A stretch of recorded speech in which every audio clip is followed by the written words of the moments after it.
Right. Ini sanyoka yemabhunu chandinoda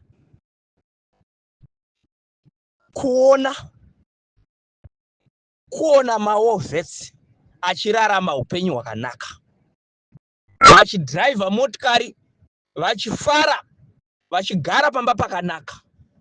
Kana kwakaita makute vobika tii inodziya maningi, handiwazvionaka. Kana vakada kufamba maholiday vachirarama upenyu hwakanaka, ndo zvavakarwira izvozvo, kwete kuti vakarwira nzara. Aiwa, ini sanyoka yemabhunu ndinoda kuona masoja achidhiraivha motikari dzavo kwete kupinda mumakombi. Aiwa, iyoyo haisiri Zimbabwe iyoyo. Masoja achirarama upenyu hwakanaka.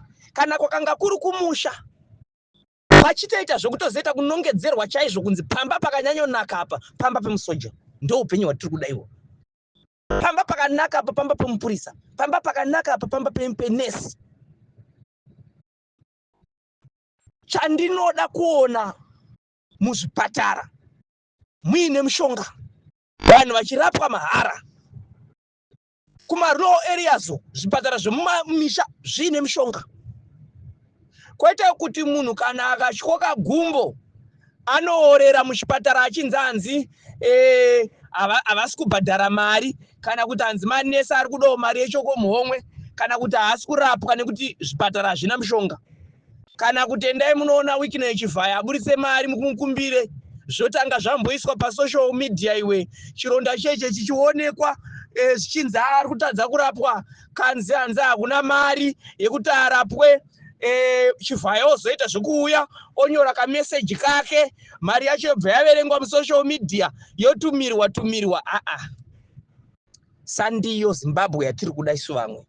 Takanzwa vamwe vachida iwe nyoka yemabhunu zvauri kuita iwe wakapiwa mari. Handina munhu anondipa mari kuti ndidhifende upenyu hwemaZimbabwe. Handina munhu anondipa mari kuti ndidhifende constitution of the country. I know my rights. Ndinoziva marights angu kuti zvinobhenefitei mukunge nyika ichinge yanaka.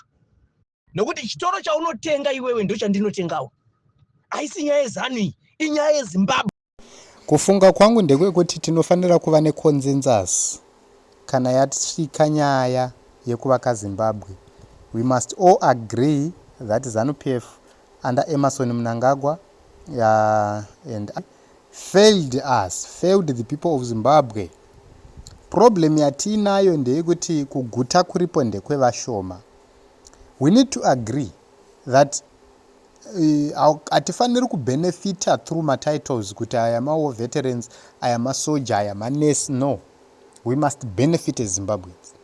Every Zimbabwean must benefit equally to the resources of our nation.